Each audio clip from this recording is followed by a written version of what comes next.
हिंद। आप सभी लोगों का स्वागत है आपके अपने चैनल माँ बापू के सपने में। आज हम लोग देखते हैं ज्योग्राफी के बहुत ही इम्पोर्टेंट प्रश्न और उत्तर।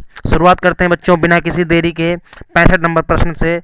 65 नंबर प्रश्न कह रहा है कि जोजिला दर्रा जोड़ता है। तो पूछ रहा है कि जोजिला दर्रा किन दो शहरों को जोड़ता है। पहला ऑप्शन दिया है नंबर ए श्रीनगर और लेह को, दूसरा ऑप्शन दिया है अरुणाचल प्रदेश और तिब्बत को, तीसरा ऑप्शन दिया है चंबा और स्पीति को, और चौथा ऑप्शन दिया है कालीपंगांग और ल्हास को।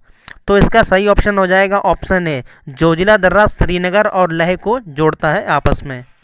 अगला प्रश्न है 66 नंबर, कुल्लू घाटी किसके बीच स्थित है। पूछा है कुल्लू घाटी किसके बीच स्थित है। तो कुल्लू घाटी पहला ऑप्शन दिया है लद्दाख और पीर पंजाल के बीच में, या रंजोत या नागटिब्बा के बीच में, या लेशर हिमालय और शिवालिक के बीच में, या धौलाधर और पीर पंजाल के बीच में। तो हम लोग देखते हैं कुल्लू घाटी स्थित है धौलाधर और पीर पंजाल के बीच में। किसके बीच में? धौलाधर और पीर पंजाल के बीच में। अगला प्रश्न हम लोग देखते हैं बच्चों 67 नंबर प्रश्न है, कुल्लू घाटी इनकी पर्वतीय श्रेणियों पर्वतमालाओं के बीच स्थित है। पूछ रहा है कि कुल्लू घाटी किन पर्वत श्रेणियों के बीच में स्थित है। तो इसका सही जवाब हो जाएगा ऑप्शन नंबर सी, धौलाधर और पीर पंजाल के बीच में कुल्लू घाटी स्थित है। किसके किसके बीच में? धौलाधर और पीर पंजाल के बीच में। अगला प्रश्न देखते हैं 68 नंबर प्रश्न है, हिमाचल प्रदेश में स्थित दर्रा है। तो पूछ रहा है कि हिमाचल प्रदेश में कौन सा दर्रा स्थित है। तो इसमें चार ऑप्शन दिए हैं। पहला ऑप्शन दिया है सिपकिला, दूसरा ऑप्शन दिया है जोजिला, तीसरा दिया है नाथुला, चौथा दिया है जलेपला। तो इसका सही आंसर हो जाएगा हिमाचल प्रदेश में स्थित दर्रा हो जाएगा सिपकिला। सिपकिला कहाँ स्थित है? हिमाचल प्रदेश में। और जोजिला पूछ ले कि जोजिला दर्रा कहाँ का है, तो जोजिला दर्रा जो है वो जम्मू एंड कश्मीर का है। और नाथुला कहाँ का है? नाथुला दर्रा सिक्किम का है। और जलेपला सिक्किम का ये भी दर्रा है। अगला प्रश्न हम लोग देखते हैं 69 नंबर, पाल घाट निम्नलिखित में से किन राज्यों को जोड़ता है। पूछ रहा है कि पाल घाट निम्नलिखित में से किन राज्यों को जोड़ता है। तो पहला ऑप्शन इसमें दिया है सिक्किम और पश्चिम बंगाल, दूसरा ऑप्शन दिया है, बच्चों थोड़ी सी असुविधा हुई थी इसके लिए माफ़ी मांगता हूँ। स्टार्ट करते हैं दोबारा क्वेश्चन, यही 69 नंबर कि पाल घाट निम्नलिखित में से किन राज्यों को जोड़ता है। तो पहला ऑप्शन दिया था सिक्किम और पश्चिम बंगाल को, या महाराष्ट्र और गुजरात को, या केरल या तमिलनाडु को, या अरुणाचल प्रदेश या सिक्किम को। तो इसका सही आंसर हो जाएगा जो पाल घाट जोड़ता है केरल और तमिलनाडु को। किसको किसको? केरल और तमिलनाडु को जोड़ता है पाल घाट। अगला प्रश्न है, पिंपली घाट दर्रा किस पर्वतीय भाग में स्थित है। पूछ रहा है पिंपली घाट दर्रा किस पर्वतीय भाग में स्थित है। तो पहला ऑप्शन दिया है पश्चिमी घाट, दूसरा दिया पूर्वी घाट, तीसरा दिया विंध्याचल घाट, चौथा दिया अरावली। तो पिंपली घाट दर्रा किस पर्वतीय भाग में स्थित है। तो पिंपली घाट अरावली में स्थित है। कहाँ है? अरावली में स्थित है। अगला प्रश्न हम लोग देखते हैं 71 नंबर, इसमें मिलान करना है। मिलान करना है हम लोगों को, कुछ झीलें दी हैं और कुछ राज्यों के नाम दिए हैं। तो झील का राज्य से मिलान करना है। तो शुरुआत करते हैं हम लोग पुल्लीकट झील। तो पुल्लीकट झील कहाँ पे पड़ती है? तमिलनाडु। कहाँ पड़ती है? तो ये ऑप्शन में हो जाएगा ए, तमिलनाडु। फिर इसके बाद चिल्का झील पूछ रहा है, चिल्का झील कहाँ पड़ती है? उड़ीसा में। बी ऑप्शन सही हो जाएगा इसका। तीसरा है बुलर झील। बुलर झील कहाँ पड़ती है? जम्मू एंड कश्मीर में। बुलर झील इसका ऑप्शन ये हो जाएगा। इसके बाद सांबर झील। सांबर झील कहाँ पड़ती है? राजस्थान में। तो पुल्लीकट झील तमिलनाडु में, चिल्का उड़ीसा में, और बुलर झील कश्मीर में, और सांबर झील राजस्थान में। तो इसका ये हो जाएगा। अगला प्रश्न देखते हैं बच्चों, किस हिमालयी चोटी को सागर माथा कहते हैं। पूछ रहा है कि किस हिमालयी चोटी को सागर माथा भी कहते हैं। तो पहला ऑप्शन दिया है नागा पर्वत को क्या कहते हैं, या धौलागिरी को, या माउंट एवरेस्ट को, या कंचनजंगा को। तो सागर माथा हम सभी को पता है, सागर माथा नेपाल में माउंट एवरेस्ट को सागर माथा कहा जाता है। और माउंट एवरेस्ट की अगर आपसे पूछ ले कि माउंट एवरेस्ट की ऊंचाई कितनी है, तो माउंट एवरेस्ट की ऊंचाई कितनी है? 8,848 मीटर। और ये फिक्स है 8,848। लेकिन कई किताबों में इसकी लंबाई अलग अलग दी है, कहीं कहीं 8,850 में मिलेगी, और 48 से 2 कम मतलब कि 46 भी मिल सकती है, 8,846 मीटर भी मिल सकती है। अगला प्रश्न हम लोग देखते हैं बच्चों, प्रश्न नंबर है 73। प्रश्न नंबर 73, पूछ रहा है कि हिमालय की सबसे पूर्वी चोटी कौन सी है, हिमालय की सबसे पूर्वी चोटी कौन सी है। पहला ऑप्शन दिया है नामचा बरवा, दूसरा दिया अन्नपूर्णा, तीसरा दिया कंचनजंगा, चौथा दिया माउंट एवरेस्ट। तो इसमें से कौन सा पूछ रहा है सबसे पूर्वी चोटी, तो पूर्वी चोटी कौन सी होगी, नामचा बारवा। नामचा बारवा सबसे पूर्वी चोटी है। पूछ ले कि नामचा बारवा कहाँ है, तो नामचा बारवा अरुणाचल प्रदेश में है। कहाँ है, अरुणाचल प्रदेश में। ये सबसे अपना पूर्वी राज्य भी है, कौन सा, अरुणाचल प्रदेश। अगला प्रश्न हम लोग देखते हैं, गॉडविन ऑस्टिन है एक, तो पूछ रहा है कि गॉडविन ऑस्टिन क्या है। गॉडविन ऑस्टिन एक क्या है, ये दर्रा है या शिखर है या टेलीस्कोप आविष्कारक हैं या भूवैज्ञानिक हैं। तो हम लोगों को पता है गॉडविन ऑस्टिन, गॉडविन ऑस्टिन का दूसरा नाम है एक है केटू।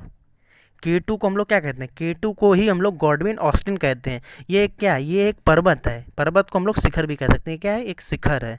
अगला प्रश्न हम लोग देखते हैं 75 नंबर, भारत में सबसे ऊंची चोटी कौन सी है। पूछ रहा है कि भारत में सबसे ऊंची चोटी कौन सी है।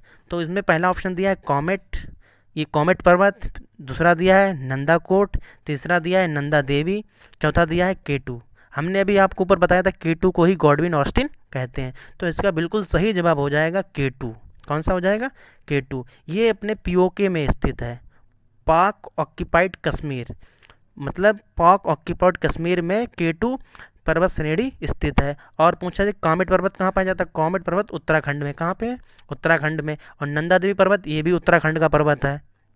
अगला प्रश्न हम लोग देखते हैं बच्चों 76 नंबर, पूछा है कि कौन सा पर्वत हिमालय श्रृंखला का अंग नहीं है। तो पूछना है कि ऐसा कौन सा पर्वत है जो हिमालय का अंग नहीं है। तो पहला ऑप्शन दिया है अरावली, दूसरा दिया है कुल्लून, तीसरा दिया काराकोरम, चौथा दिया है हिंदुकुश। तो इसका सही जवाब हो जाएगा अरावली पर्वत। अब हम लोग मैप में देखते हैं, जैसे मान लो ये अपना, एक मिनट बच्चों, ये भारत का नक्शा है अपना ये, तो अरावली कहाँ पे, तो अरावली ये मध्य में पड़ती है, मध्य। और हिमालय जो है, हिमालय ये उत्तर साइड पड़ता है। तो क्या हो जाएगा, तो इसमें पूछ रहा है हिमालय श्रृंखला का भाग नहीं है, तो कौन सा भाग नहीं होगा, तो भाग ये अरावली नहीं होगा। कौन सा, अरावली, क्योंकि अरावली मध्य में पड़ती है। उसका सही जवाब क्या हो जाएगा, अरावली। अगला प्रश्न हम लोग देखते हैं 77, निम्नलिखित में से सबसे पुरानी पर्वत श्रृंखला कौन सी है। पूछ रहा है कि निम्नलिखित में से सबसे पुरानी श्रृंखला कौन सी है। पहला ऑप्शन दिया सतपुड़ा, दूसरा दिया नीलगिरी, तीसरा दिया हिमालय, चौथा दिया अरावली। तो हम सभी को पता होगा अरावली एक बलित पर्वत है। क्या है, बलित पर्वत है। तो सबसे पुराना, अब बलित नहीं, सॉरी, बलित पर्वत अपना एक हिमालय है। अरावली क्या है, अरावली एक अवशिष्ट पर्वत है। अवशिष्ट पर्वत मतलब जिसका धीरे धीरे क्षरण हो रहा है। तो अरावली सबसे पुराना पर्वत भी है। और पूछ लिया सतपुड़ा, हिमालय, नीलगिरी, ये बलित पर्वत हैं सारे। अगला प्रश्न हम लोग देखते हैं 78 नंबर, निम्नलिखित में से कौन सा एक मोड़दार पर्वत का उदाहरण नहीं है। पूछ रहा है कि ऐसा कौन सा पर्वत है जो मोड़दार नवीन बलित पर्वत नहीं है। मोड़दार नवीन बलित पर्वत, इसमें दिया है मोड़दार पर्वत, इसी को हम लोग कह सकते हैं मोड़दार नवीन बलित पर्वत। तो इसमें पहला ऑप्शन दिया हिमालय, रॉकीज, एंडीज, अरावली।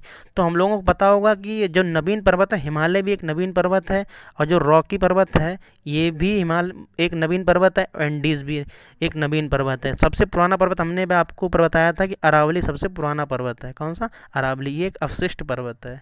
तो अरावली इसका बिल्कुल सही जवाब हो जाएगा। हिमालय कहाँ, हिमालय भारत में, नेपाल में है। और रॉकीज पर्वत पूछा जाए तो रॉकीज कहाँ पड़ता है, रॉकीज उत्तरी अमेरिका में है, और एंडीज दक्षिणी अमेरिका में पाया जाता है पर्वत। अगला प्रश्न है 79, निम्न हिमालय और खालिस्तान के बीच में स्थित लंबवत घाटी को दून के नाम से जाना जाता है। तो पूछ रहा है किसको जाना जाता है। पहला ऑप्शन दिया है हिमाद्री को, दूसरा हिमाचल को, तीसरा शिवालिक को, चौथा तिब्बत को। तो इसका बिल्कुल सही जवाब हो जाएगा शिवालिक को। शिवालिक को हम लोग दून कहते हैं। क्या कहते हैं, दून। जैसे देहरादून हुआ, तो ये दून किस लिए कहा जाता है, ये दून इसी वजह से कहा जाता है क्योंकि ये शिवालिक में स्थित जो शहर हैं उन शहरों में दून लगा देते हैं, तो देहरादून हो गया। अगला प्रश्न है, बृहद ग्रेटर हिमालय का दूसरा नाम क्या है। पूछ रहा है कि बृहद ग्रेटर हिमालय का दूसरा नाम क्या है। तो पहला ऑप्शन दिया हिमाद्री, फिर दिया सह्याद्री, फिर दिया असम हिमालय, फिर दिया शिवालिक। तो इसका सही जवाब हो जाएगा बृहद ग्रेट हिमालय का दूसरा नाम पूछ रहा है तो हिमाद्री। हिमाद्री को ही हम लोग ग्रेट हिमालय कहते हैं। क्या कहते हैं, ग्रेट हिमालय। पूछ ले कि ग्रेट हिमालय किसका नाम है, तो ग्रेट हिमालय हिमाद्री का ही नाम है। और सह्याद्री अगर पूछ ले तो सह्याद्री हम लोग पश्चिमी घाट को सह्याद्री कहते हैं। जो मैप में हम लोग, ये पूर्वी घाट हुआ इधर का हुआ पश्चिमी घाट, तो पश्चिमी घाट है, पश्चिमी घाट को हम लोग सह्याद्री कहते हैं। अगला प्रश्न हम लोग देखते हैं बच्चों 81। सतलुज तथा काली नदियों के बीच स्थित हिमालय के भाग को किस नाम से जाना जाता है। पूछ रहा है कि सतलुज और काली नदी के बीच जो हिमालय पाया जाता है उसको क्या नाम जानते हैं। तो पहला दिया पंजाब हिमालय कहते हैं, या नेपाल हिमालय, या कुमायूं हिमालय, या असम हिमालय। तो इसका सही जवाब हो जाएगा कुमायूं हिमालय। क्या हो जाएगा? कुमायूं हिमालय। सतलज और काली नदी के बीच में कौन सा है? कुमायूं हिमालय। अगला प्रश्न देखते हैं 82 नंबर बच्चों। नांगतीवा और महाभारत पर्वतमालाएं किसमें शामिल हैं। पूछना है कि नांगतीवा महाभारत पर्वतमालाएं किसमें शामिल है। पहला ऑप्शन दिया पार हिमालय, या उच्च हिमालय, या निम्न हिमालय, या अधो हिमालय। तो इसका बिल्कुल सही जवाब हो जाएगा निम्न हिमालय। नांगतीवा और महाभारत पर्वतमालाएं निम्नलिखित में शामिल हैं, निम्न हिमालय में शामिल है। अगला प्रश्न 80 नंबर 383। निम्नलिखित में से किसको सह्याद्री पर्वतमाला भी कहा जाता है। देखो यहाँ पे मैंने आपको ऊपर बताया था कि सह्याद्री जो है हम लोग पश्चिमी घाट को कहते हैं। जो भारत का पश्चिमी घाट है इसको हम सह्याद्री कहते हैं। तो पूछ रहा है कि सह्याद्री किसको कह सकते हैं? पश्चिमी घाट को। किसको? पश्चिमी घाट को। तो इसका ऑप्शन नंबर बी सही हो जाएगा। अगला प्रश्न देखते हैं 80 नंबर 4। सह्याद्री पर्वत श्रृंखला का अन्य नाम क्या है। फिर भाई रिपीट हो जा रहा है क्वेश्चन। मैंने भी ऊपर बताया था सह्याद्री, तो ये मैप हो गया। मैप में ये अपना पश्चिमी घाट है, ये पूर्वी घाट है। तो पश्चिमी घाट को ही हम लोग सह्याद्री कहते हैं। तो पश्चिमी घाट को ही सह्याद्री कहेंगे, इसलिए इसका ऑप्शन नंबर सी बिल्कुल सही हो जाएगा। अगला प्रश्न देखते हैं 80 नंबर 5। निम्नलिखित में से कौन सा कथन सही है। तो पूछ रहा है निम्नलिखित में कौन सा कथन सही है। पहला ऑप्शन इसने दिया है कि महादेव पहाड़ियाँ मैकाल पहाड़ियाँ के पश्चिम में है, और महादेव पहाड़ियाँ कर्नाटक पठार का हिस्सा है, और महादेव पहाड़ियाँ छोटा नागपुर पठार के पूर्व में है, और महादेव पहाड़ियाँ अरावली पर्वत श्रेणी का हिस्सा है। तो इसका सही ऑप्शन हो जाएगा महादेव पहाड़ियाँ। इसका हो जाएगा महादेव पहाड़ियाँ कर्नाटक पठार का हिस्सा है। किसका? कर्नाटक पठार का हिस्सा। ये गलत ऑप्शन है। इसका सही जवाब हो जाएगा ऑप्शन नंबर ए, महादेव पर्वत मैकाल पहाड़ियों के पश्चिम में है। तो वीडियो अगर बच्चों अच्छा लगे तो लाइक करें, शेयर करें, सब्सक्राइब करें, और कमेंट करके बताएं वीडियो कैसी थी। धन्यवाद।